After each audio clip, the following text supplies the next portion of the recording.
Healthy morning to all of you. मैं हूं Daniel Khan गजाली और स्वागत है आप सभी लोगों का हमारे इस चैनल पे जिसका नाम है बायोकेम क्लासेस। तो फ्रेंड्स, आज बात करते हैं हमारा जो अगला टॉपिक है। जैसे पिछले टॉपिक पे आप लोग देख चुके हैं कि फाइलम कॉर्डेटा के जनरल कैरेक्टर्स की हम लोग ने बात करी थी।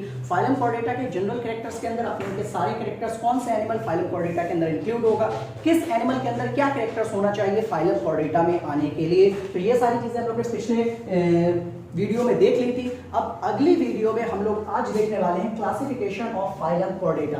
फाइलम कॉर्डेटा को कौन कौन से ग्रुप्स में बांटा गया है, इस सारी चीजों की बात करेंगे।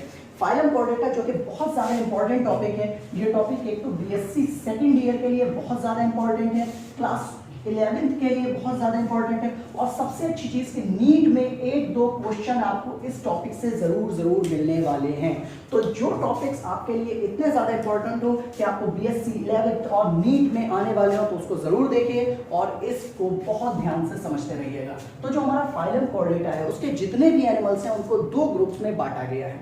फाइलम कॉर्डेटा को जो दो ग्रुप्स में बांटा गया, उसको बांटने का आधार क्या था, इसके बारे में सबसे पहले देखिए। तो जो दो ग्रुप में फाइलम कॉर्डेटा को बांटा गया, वो बांटा गया on the behalf of cranium, कि जिन एनिमल्स के अंदर क्रेनियम है उनको एक लोअर ग्रुप में रखा गया, जिन एनिमल्स के अंदर क्रेनियम नहीं है उनको एक अलग ग्रुप में रखा गया। तो पहला जो इसका हमारा ग्रुप है वो है प्रोटोकॉर्डेटा, और दूसरा जो हमारा ग्रुप आया उसको कहते हैं यूकॉर्डेटा। तो जो प्रोटोकॉर्डेटा ग्रुप है, जिससे नाम से ही पता चल रहा है प्रो का मीनिंग क्या होता है, प्राइमरी, और कॉर्डेट्स मींस जिनके अंदर नोटोकॉर्ड प्रेजेंट है। तो ये फाइलम ये जो ग्रुप है प्रोटोकॉर्डेटा, ये पुराना ग्रुप है जिसके अंदर बहुत प्रिमिटिव कॉर्डेट्स आते हैं। आपको हैरानी होगी कि इसको जो एक क्रेनिया ग्रुप भी कहा जाता है। इस एक क्रेनिया ग्रुप के अंदर जो मेंबर्स आते हैं बेसिकली, तो क्योंकि हम लोग इस वाले ग्रुप में, तो हमारे ये रिलेटिव ही हुए, क्योंकि जब हम इस ग्रुप के अंदर आ रहे हैं तो हमारे रिलेटिव्स हुए। लेकिन ये हमारे ऐसे रिलेटिव होते हैं जिनके अंदर कोई भी कैरेक्टर अच्छा नहीं होता, मतलब हायर लेवल का कोई भी कैरेक्टर इनके अंदर नहीं होता। ये बेसिकली मैरीन एनिमल्स होते हैं यार। यूकॉर्डेटा के अंदर भी कुछ एनिमल्स जो हैं वो वाटर में रहने वाले हैं, लेकिन ये एनिमल्स तो इतने छोटे हैं जिनको फ्रेश वाटर के अंदर भी अलाउ नहीं किया जाता, जाओ मरीन वाटर के अंदर भेज दिया जाता है इन्हें। तो ये जो एक क्रेनिया ग्रुप है, बेसिकली इसके अंदर दो ग्रुप्स आपके दो सब फाइलम हैं। पहला सब फाइलम इसका है आपका यूरोकॉर्डेटा, और दूसरा सब फाइलम है सिफेलोकॉर्डेटा। तो इसको बहुत ध्यान से समझिएगा कि जो यूरोकॉर्डेटा पहला सब फाइलम है, दूसरा कौन सा है, सिफेलोकॉर्डेटा। एक हर्डमेनिया भी था लेकिन अब उसको हटा दिया गया है क्योंकि वो उसके अंदर नोटोकॉर्ड प्रेजेंट नहीं होती। यूरोकॉर्डेटा जैसे कि नाम से समझ में आ रहा है, यूरो का मीनिंग होता है टेल, और कॉर्डेट्स मींस नोटोकॉर्ड। तो इनके टेल रीजन के अंदर नोटोकॉर्ड प्रेजेंट होती है। ये जो एनिमल्स हैं यूरोकॉर्डेटा, इनके टेल रीजन के अंदर प्रेजेंट होगी नोटोकॉर्ड। मैरीन एनिमल्स होंगे और ये मोस्टली सोलिटरी भी होते हैं, मतलब ये चल कर नहीं चलते, एकल होते हैं, अकेले एक जगह पर रहने वाले होते हैं, और ये सिसाइल होते हैं, मूव नहीं कर सकते। मतलब हमारे ही रिलेटिव हैं, लेकिन हमारे ऐसे रिलेटिव हैं जो मूव भी नहीं कर सकते, एक ही जगह पर रह सकते हैं। तो इनका याद करने की ट्रिक बहुत अच्छी है, क्योंकि यूरोकॉर्डेटा के जो एनिमल्स हैं उनके बारे में नीट में जरूर पूछा जाता है कौन कौन से एनिमल्स इसके अंदर आते हैं। तो बिल्कुल ध्यान रखिएगा कि 3 एनिमल्स जो मेन इसके पूछे जाते हैं, और एनसीईआरटी के अंदर इन एनिमल्स का बहुत अच्छे से नाम दिया हुआ है। तो इनका नाम ध्यान रखिएगा। पहला आपका है साल्पा, दूसरा डोलियोलम, तीसरा साल्पा डोलियोलम, और तीसरा हमारा आता है एसिडिया। तो इन तीनों को बिल्कुल ध्यान रखिएगा, साल्पा डोलियोलम और एसिडिया, क्योंकि इनका जो कॉमन क्वेश्चन पूछा जाता है कि कौन कौन से एनिमल्स इंक्लूड हैं। इसकी आप एक शॉर्ट ट्रिक भी बना सकते हैं याद करने के लिए, सेड, साल्पा, एसिडिया एंड डोलियोलम। तो ये बिल्कुल ध्यान रखिएगा, यूरोकॉर्डेटा के अंदर कौन से एनिमल्स आते हैं, साल्पा, डोलियोलम और एसिडिया, जिनकी टेल रीजन के अंदर नोटोकॉर्ड प्रेजेंट होती है। एक चीज और ध्यान रखने वाली बात है कि फाइलम जो सब फाइलम यूरोकॉर्डेटा है, इसके एनिमल्स के अंदर एक स्पेशल मैकेनिज्म होती है जिसको कहते हैं रिट्रोग्रेसिव मेटामॉर्फोसिस।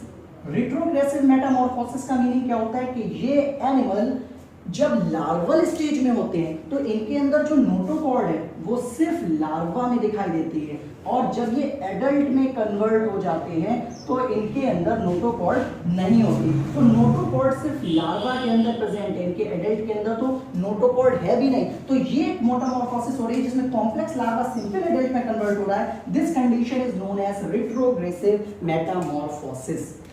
अगला जो हमारा दूसरा सबफाइलम है, सबफाइलम सिफेलोकॉर्डेटा। इसका नाम बहुत ध्यान से आप बिल्कुल सिंपली देख सकते हैं कि सिफेलोकॉर्डेटा। सिफेलो का मीनिंग होता है बेसिकली हेड रीजन, और कॉर्डेट्स मींस नोटोकॉर्ड। तो इनके हेड से लेकर पूरी बॉडी के अंदर नोटोकॉर्ड फैली होती है। बेसिकली इनके अंदर हेड नहीं होता, हेड की जगह पर एक रोस्ट्रम निकला हुआ होता है। तो ब्रेन जैसी कोई चीज नहीं होती। ब्लड वेस्कुलर सिस्टम इनका काफी एडवांस होता है, लेकिन हार्ट अब्सेंट होता है, इनके अंदर हार्ट नहीं होता, इस चीज का ध्यान रखेंगे। और कोई भी कलर्ड पिगमेंट्स नहीं होते ब्लड के अंदर। सिफेलोकॉर्डेटा के जो दो एग्जाम्पल बहुत कॉमन है जो कॉम्पिटिशन में पूछे जाते हैं, इन दोनों का नाम ध्यान रखिएगा। पहला इसका है एसिमेट्रॉन और दूसरा है ब्रैंकियोस्टोमा। ब्रैंकियोस्टोमा का दूसरा नाम एम्फीऑक्सस भी है, इसको भी ध्यान रखिएगा, एम्फीऑक्सस। और एम्फीऑक्सस को लेंसलेट भी कहते हैं, इसको भी ध्यान रखिएगा। ये कॉम्पिटिशन में पूछा जाने वाला क्वेश्चन है कि ब्रैंकियोस्टोमा का दूसरा नाम क्या है, तो लेंसलेट, इसको ध्यान रखिएगा। तो अब हमारे जो फाइलम कॉर्डेटा था, फाइलम कॉर्डेटा के अंदर जो दो ग्रुप्स हम लोग ने क्लासिफाई करे, तो पहला ग्रुप प्रोटोकॉर्डेटा के अंदर आया, सबफाइलम के अंदर यूरोकॉर्डेटा, और दूसरा आया हमारा सिफेलोकॉर्डेटा। प्रोटोकॉर्डेटा क्यों रखा, क्योंकि जब इनके अंदर क्रेनियल कैविटी नहीं है तो उस वजह से एक क्रेनियम, अब्सेंट ऑफ क्रेनियम, इसको ग्रुप को रखा। इसमें दो आपने सबफाइलम को डिवाइड करा, पहला यूरोकॉर्डेटा जिसमें हर्बेनिया, एसीडिया, डोलियोलम आते थे, और दूसरा आपने रखा सिफेलोकॉर्डेटा जिसमें एसिमेट्रॉन और ब्रैंकियोस्टोमा आता है। तो ये तो हमारे ऐसे रिलेटिव्स हो गए जो बहुत दूर के रिलेटिव्स हैं, जिनके अंदर कोई भी स्पेसिफिक अच्छा कैरेक्टर नहीं है जो हमारे जैसा कैरेक्टर हो। तो ये काफी कॉर्डेट्स ऐसे हैं जो काफी पुराने टाइप के कॉर्डेट्स हैं, प्राइमरी कॉर्डेट्स, हमें बिल्कुल अच्छे नहीं लगते क्योंकि ये हम लोग के साथ वाले नहीं है। तो चलिए जो हमारा नेचर है, जो हमारे जैसे कॉर्डेट्स हैं, हम लोग उनके बारे में चलते हैं। तो ये दूसरा ग्रुप आया यूकॉर्डेटा। यूकॉर्डेटा, जो यू का मीनिंग क्या होता है, एडवांस। तो ये एडवांस टाइप के, न्यू टाइप के कॉर्डेट्स हैं जिनके अंदर सारे नए नए कैरेक्टर्स देखने को मिलते हैं। यूकॉर्डेटा का दूसरा नाम क्रेनिएटा भी होता है, क्रेनिएटा, क्योंकि इनके अंदर क्रेनियल कैविटी पाई जाती है। यूकॉर्डेटा के मेंबर्स को ही वर्टिब्रेटा कहते हैं क्योंकि इनकी नोटोकॉर्ड रिप्लेस हो जाती है वर्टिब्रल कॉलम्स में। एक चीज का ध्यान रखिएगा, जो नोटोकॉर्ड होती है वो वर्टिब्रल कॉलम्स में कन्वर्ट नहीं होती, बल्कि नोटोकॉर्ड हमारी बॉडी के अंदर प्रेजेंट होती है। ये between the vertebral column cartilage की लेयर होती है, उसकी फॉर्म में नोटोकॉर्ड रहती है, कुछ साइंटिस्ट ऐसा मानते हैं। लेकिन नए वर्टिब्रल कॉलम्स बॉडी के अंदर अपीयर होना स्टार्ट हो जाते हैं और वो हमारी स्पाइनल कॉर्ड को बनाते हैं। तो इसका जो यूरोकॉर्डेटा के अंदर वो सारे एनिमल्स को रखा गया है। तो अब यूरोकॉर्डेटा के जितने भी मेंबर्स हैं उनको बेसिकली अब फिर से डिवाइड किया गया, क्योंकि क्रेनिएटा के अकॉर्डिंग तो आप पहले कर चुके थे, तो अब इनको हमें डिवाइड करना है on the behalf of jaws, जबड़ों के आधार पर। तो जब जॉस के बिहाफ पर डिवाइड किया गया, जबड़ों के आधार पर डिवाइड किया गया, तो एक जो आपका क्रेनिएटा ग्रुप है उसको दो ग्रुप्स पे रखा गया। पहला ग्रुप इसका जो क्रेनिएटा के अंदर रखा गया उसका नाम है एगिनेथा। क्या नाम है? एगिनेथा। और जो दूसरा ग्रुप है इसका वो है गिनेथोस्टोमा या गिनेथोस्टोमेटा। ए मीन्स होता है अब्सेंट और गिनेथा मीन्स होता है जबड़ा। तो ये इसमें जो फिशेस आएंगी वो आपकी ए गिनेथा वाली आएंगे, मतलब जिनके अंदर जॉज नहीं होते। बेसिकली इसके अंदर अलग अलग ग्रुप्स हैं, लेकिन जो हम लोग का लिविंग ग्रुप है हम लोग उसको ही मानते हैं। तो इसके अंदर एक ग्रुप है जिसके अंदर आपकी लैम्प्रेस को इंक्लूड किया गया है। किसको इंक्लूड किया गया? ध्यान रखिएगा, लैम्प्रेस को। और इस ग्रुप का नाम है साइक्लोस्टोमा। साइक्लोस्टोमा के अंदर जो मेंबर्स आते हैं वो फिश लाइक मेंबर्स ही होते हैं। तो इनकी अगर आप बॉडी देखें तो कुछ इस टाइप की इनकी बॉडी होती है, और इनकी बॉडी, क्योंकि साइक्लोस्टोमा नाम में आ रहा है, cyclo means cyclic, cyclic means गोल। तो इनका जो स्टोमा मीन्स होता है माउथ ओपनिंग या कोई भी ओपनिंग, तो इनका माउथ ओपन है और गोल है, तो इस वजह से इनको साइक्लोस्टोमा में रखा गया। बेसिकली ये फिशेस जैसे होते हैं, लेकिन डायरेक्टली आप इनको फिशेस नहीं बोल सकते। इनके जो बॉडी के अंदर जो माउथ है, माउथ के अंदर क्योंकि ए गिनेथा के अंदर इंक्लूड हो रहा है, तो ए मीन्स अब्सेंट, गिनेथा मीन्स जबड़ा, तो इनके अंदर जबड़े अपसेट होते हैं। तो इस तरह से इनके अंदर बस टीथ्स लगे होते हैं लेकिन जॉज नहीं होते। जॉज के ना होने की वजह से दूसरी फिशेस की बॉडी के ऊपर रहते हैं और डायरेक्टली ब्लड को सक करने का काम ये वहां से करते हैं। तो इसका एग्जांपल ध्यान रखिएगा लैम्प्रेस, लेकिन इनको डायरेक्टली फिशेस नहीं माना जाता। अब हमारे दूसरा जो ग्रुप है उसकी तरफ चलते हैं। दूसरा ग्रुप हमारा कौन सा है? गिनेथोस्टोमा। गिनेथोस्टोमा के अंदर, क्योंकि नाम में आ रहा है गिनेथो, गिनेथो मींस होता है जॉज, तो जिनके अंदर जबड़े पाए जाएं, ये वेल डेवलप्ड होते हैं, जिनके अंदर जबड़े और सारे ऐसे कैरेक्टर्स होते हैं जो हम लोग एडवांस कोऑर्डिनेट के कैरेक्टर्स मानते हैं। गिनेथोस्टोमा को बेसिकली दो ग्रुप्स में बांटा गया है। पहला जो इसका ग्रुप है जिसको हम लोग सुपर क्लासेस बोलते हैं, तो पहला सुपर क्लास है super class Pisces. Pisces means होता है फिशेज, तो सुपर क्लास फिशेज रखा आपने। और दूसरा आपने ग्रुप इसके अंदर सुपर क्लास जो रखा है वो है टेट्रापोडा। तो सबसे पहले हम लोग सुपर क्लास फिशीज की बात करेंगे। सुपर क्लास फिशीज जिसमें सारी फिशेज आती है, इस चीज का पॉइंट ध्यान रखिएगा, वो ही फिश ट्रू फिश कहलाएगी जो सुपर क्लास फिशीज में आएगी। सुपर क्लास फिशीज के अलावा कोई भी अगर फिश है, कोई जिसके नाम में फिश लगा हो वो फिश नहीं होगा। ये क्वेश्चन बहुत पूछा जाता है। जैसे for example silver fish, silver fish जो लेपिस्मा होती है वो फाइलम आर्थ्रोपोडा के मेंबर है, तो वो फिशीज में नहीं आ रही, इस वजह से वो ट्रू फिश नहीं होती है। इसी के तरीके से पूछा जाता है स्टार फिश, तो स्टार फिश भी फिशीज में नहीं आ रही, वो फाइलम इकैनोडर्मेटा के मेंबर है, तो इस वजह से वो भी ट्रू फिश नहीं होता। जिस फिश को आप इस फाइलम सुपर क्लास के अंदर रखेंगे वो ही ट्रू फिश मानी जाएगी, अदरवाइज किसी भी दूसरे को ट्रू फिश नहीं मान सकते, चाहे उसके नाम में हो या ना हो। अब आइए सुपर क्लास फिशीज को दो ग्रुप में बांटते हैं। तो इसका जो दो ग्रुप है वो पहला ग्रुप है कॉन्ड्रिक्थिस और दूसरा ग्रुप है ऑस्टिक्थिस।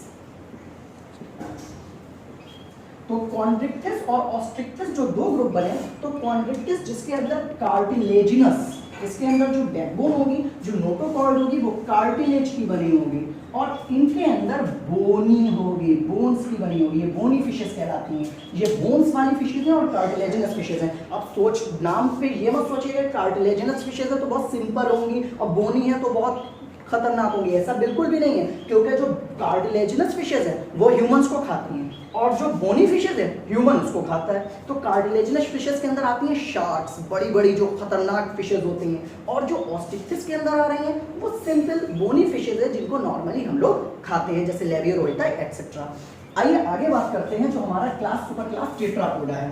तो अगर इस चीज को छोड़कर हम आगे बढ़े सुपर क्लास टेट्रापोडा की तरफ, तो सुपर क्लास टेट्रापोडा को चार क्लासेस में बांटा गया है। तो पहले ये देखिए सुपर क्लास टेट्रापोडा का मीनिंग क्या है? टेट्रा का मतलब होता है हाथ पैर और पोडा का मतलब होता है लेग्स। तो सुपर क्लास टेट्रापोडा मतलब जिसके 4 हाथ पैर 4 लेग्स हों। तो इसके अंदर जो इंक्लूड किए गए हैं वो आपके 4 क्लास इंक्लूड किए गए हैं। अब चारों क्लास को जल्दी से देखते हैं कौन कौन से 4 क्लास हैं जो इसके अंदर इंक्लूड किए गए। पहला इसका क्लास है एम्फीबिया। एम्फीबिया जिसको हिंदी में उभयचर भी कहते हैं। एम्फी मतलब बोथ, बिया मतलब लाइफ, जो दोनों टाइप की लाइफ जी सके, जैसे पानी के अंदर की भी और पानी के बाहर की भी। एग्जाम्पल आपके फ्रॉग्स, क्योंकि फिशेस, अगर इवोल्यूशन की बात करें तो फिशेस से जब फिशेस इवोल्यूट हुई होंगी तो सबसे पहले वो एम्फीबिया में ही कन्वर्ट हुई। फिर इसके बाद जो दूसरा हमारा क्लास आता है, क्योंकि एम्फीबियंस जब रेंगना स्टार्ट करे, जब जमीन के ऊपर आ गए, जब टेरेस्ट्रियल हो गए, तो कंप्लीटली टेरेस्ट्रियल होने के बाद ये रेप्टाइल्स में बढ़ गए। तो रेप्टाइल्स क्या होते हैं? सरीसर। सरीसर मींस जो जमीन के ऊपर रेंग सकते हैं। फॉर एग्जाम्पल आपकी लिजर्ड्स हो गई, स्नेक्स हो गए, क्रोकोडाइल्स हो गए, टर्टल्स हो गए, ये सारे आपके रेप्टाइल्स के अंदर इंक्लूड किए जाते हैं। रेप्टाइल्स के बाद जब हम आगे बढ़ेंगे, अगले ग्रुप पर जाएंगे, तो अगला ग्रुप हमारा है एव्स। एव्स मींस जो उड़ने वाले एनिमल्स हैं, मतलब हमारी बर्ड्स। तो रेप्टाइल्स एव्स में कन्वर्ट हुए जब उन्होंने उड़ने के लिए कोशिश करी। तो इसका एक बहुत अच्छा कनेक्टिंग लिंक भी पूछा जाता है, ये चीज ध्यान रखिएगा कि रेप्टाइल्स और एव्स के बीच का कनेक्टिंग लिंक कौन है। तो ध्यान रखिएगा आर्कियोप्टेरिक्स। ये जो फॉसिल्स है ये कनेक्टिंग लिंक है बिटवीन रेप्टाइल्स एंड एव्स। ये क्वेश्चन पूछा जाता है बहुत अच्छे एग्जाम्स में। तो रेप्टाइल्स और एव्स के बीच का कनेक्शन ध्यान रखिएगा। इसके बाद में जब हमारे कुछ रेप्टाइल्स ही मैमल्स में कन्वर्ट हो गए, ये मत सोचिएगा कि एव्स मैमल्स में कन्वर्ट हुए, रेप्टाइल्स ही कुछ मैमल्स में जाकर कन्वर्ट हो गए। तो अगला ग्रुप हमारा कौन सा आया? मैमल्स, जिनके अंदर मेमरी ग्लैंड्स देखी जाती हैं। तो क्लास हमारा जो सुपर क्लास टेट्रापोडा है, ये 4 क्लास में आपके बेटा है, एम्फीबिया, रेप्टिलिया, एप्स और मैमल्स, जिसके अंदर हम लोग इंक्लूड हैं। तो अब अगर इस पूरे फाइलम का एक बार जनरली हम लोग देखें तो फाइलम, सब फाइलम प्रोटोकॉर्ड, एक हमारा ग्रुप प्रोटोकॉर्डेटा था और दूसरा ग्रुप यूकॉर्डेटा था। प्रोटोकॉर्डेटा के अंदर हेमिकॉर्डेटा, सॉरी सिफेलोकॉर्डेटा और यूरोकॉर्डेटा आते थे, तो और यूकॉर्डेटा के अंदर हम लोग आते हैं। तो अगर हम लोग देखें ये सारे हमारे रिलेटिव्स हैं, हमारे क्लोजली रिलेटिव्स हैं, लेकिन सबके अंदर कोई ना कोई कैरेक्टर अलग अलग है। तो ये था एक जनरली क्लासिफिकेशन फाइलम कॉर्डेटा का। तो इस वीडियो को देखिएगा और लाइक, शेयर और सब्सक्राइब जरूर कीजिएगा ताकि आपको अगली आने वाली वीडियोस के बारे में भी पता चल जाए। तो इसी के साथ हमारे साथ जुड़े रहिएगा ताकि हम लोग अगला जो टॉपिक पढ़ेंगे वो केमिस्ट्री के बारे में पढ़ेंगे। तो please like, share and subscribe. Thank you for watching and thank you for your support and love.